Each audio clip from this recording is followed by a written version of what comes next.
for one thing, before I really get into the details, you need to know right away the most important part of the program that I'm going to be sharing. Everything else, nowhere near as important. I'm not a butt man. I am not a butt man. I've never been a butt man. Actually, the whole mentality of the butts, I think butts have gotten too big in our society. They don't attract me at all. And the reason why I say that is I would be successful, but I'm in a wheelchair. I would be successful with women, but you don't know what happened to me when I was younger. I would be healthy. I would go into the gym and work out today, but I won't feel like it. I'm not a butt man. I don't want you to be a butt man. I think the butt is what's holding you back. I think the butt is the reason why you don't approach women. I think the butt is the reason why you're not living up to the potential that you know you're capable of. I think the butt is the only thing holding you back. And we love our butts. We do. They're cushy and soft. And we sit back on our butt and everybody leaves us alone. Somebody tells you, why aren't you doing this? Why aren't you creating more for your life? Well, did you see the size of my butt? It's my butt. That's why. And then the person, most people will leave you alone. Oh, that's your butt. Sorry. So, how do we get off of our butt? Anybody know? How do you get off your butt? That's right, you stand. What I really feel that willpower is, essentially, is that willpower is you, all right?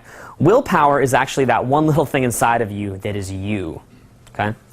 What I really believe is that, and this is kind of weird, and you don't have to agree with it, I'm just speaking off the cuff, I believe that we don't even really exist, actually, in the sense of how we think that we exist, all right? We think that, you know, we're this person with all these conscious thoughts, and we're in control, and we're the ones that are like dictating how our lives go, when in fact most of us have very little sense of independent will, and in fact are mostly living in a world where our behavior is governed by external societal influences that we've had, influences of peer groups, living up to expectations of other people, you know, nature's influence, you know, our body's desire for immediate gratification, different conflicting chaotic impulses that go on in our brains and things like that. And we actually think that we're the ones calling the shots. In fact, the average person, if you present them with some behavior that is outside of their autopilot day-to-day behavior, for more than maybe half an hour, we'll be completely and utterly overwhelmed by it and exhausted, because 99% of our thoughts and behavior from day to day are almost identical. It's kind of crazy. This is why changing a habit is almost impossible. Most people would rather die than change a habit. They can't do it. I can show you exactly what I'm showing you, and I can show you more of how it's done, but if you don't have the independent will to make yourself go out and do it, it doesn't mean shit, right? No. What are we then? Consumers. Right. We are consumers. We are byproducts of a lifestyle obsession. Murder, crime, poverty, these things don't concern me. What concerns me are celebrity magazines, television with 500 channels, some guy's name on my underwear, Rogaine, Viagra, Olestra. It's all going down, man.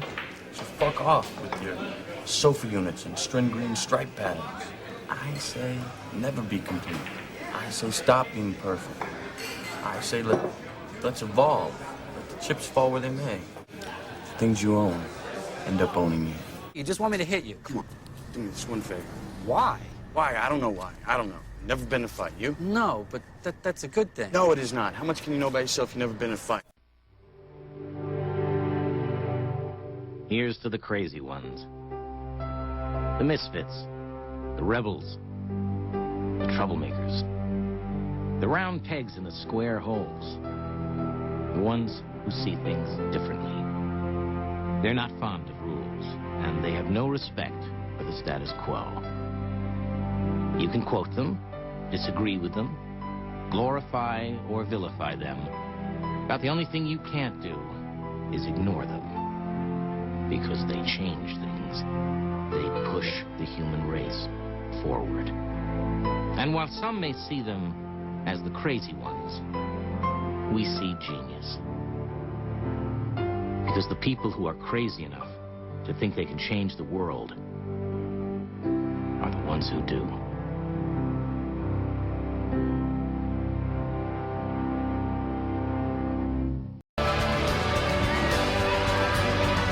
If you think you can do something, you can do it. There's nobody out there that can tell you you can't do something. If you want to do it and you want it that bad, just go out there, give it 100%, and if you set a limit on yourself, that's the only thing that's going to stop you.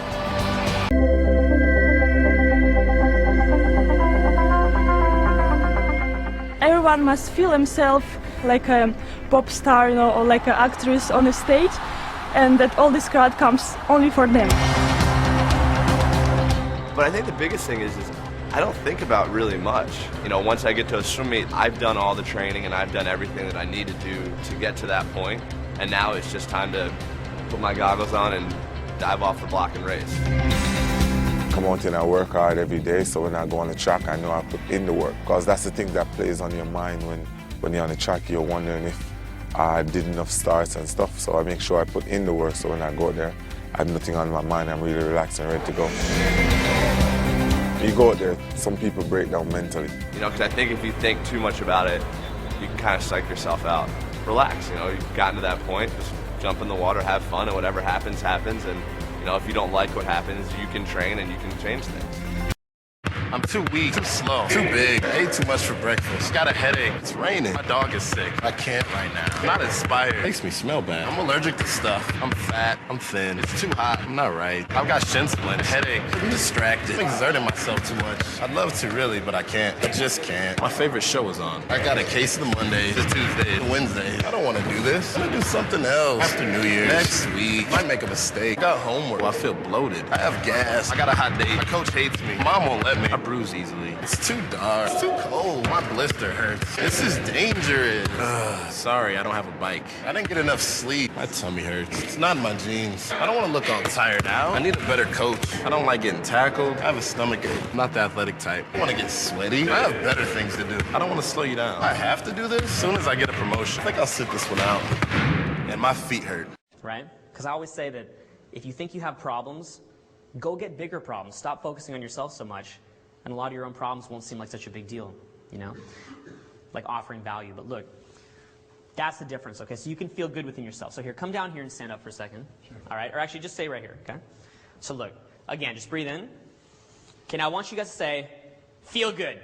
Feel good. All right? Say, be happy. Be happy. All right? Do you feel happy? Okay.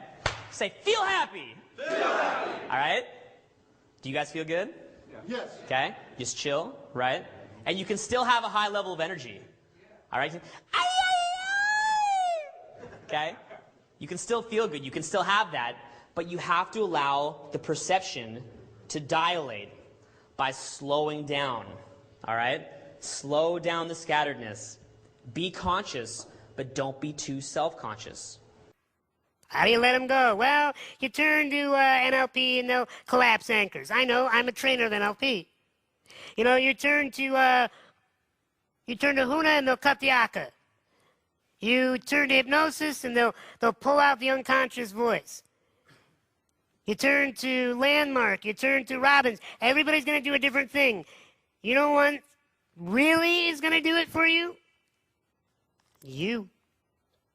That's it. How many self-help books can you read till you get to that moment where you finally realize, uh-oh, it's my turn now. There's no guru alive that's going to cut this out of my life. This is my time. In the end, self-esteem is nothing more or less than the collection of feelings you have about yourself. So you can choose to let your environment be in control of that. Tell you what you can do, who you are, what your value is. Or you can take control of that, starting right now. So how? Do you have to go listen to Tony Robbins tapes or attend some seminars or read a bunch of books?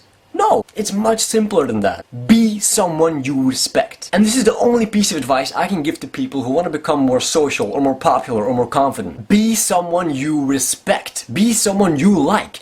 Be someone that if you met yourself on the street tomorrow, you'd go, that's a cool guy, that's someone I want to hang with, that's someone I look up to. If you are someone you respect, if you are someone you actually like, that is self-esteem, that is confidence. All of you, I know you got him. I know you got him picked, but the man's in trouble. I'm going to show you how great I am. hell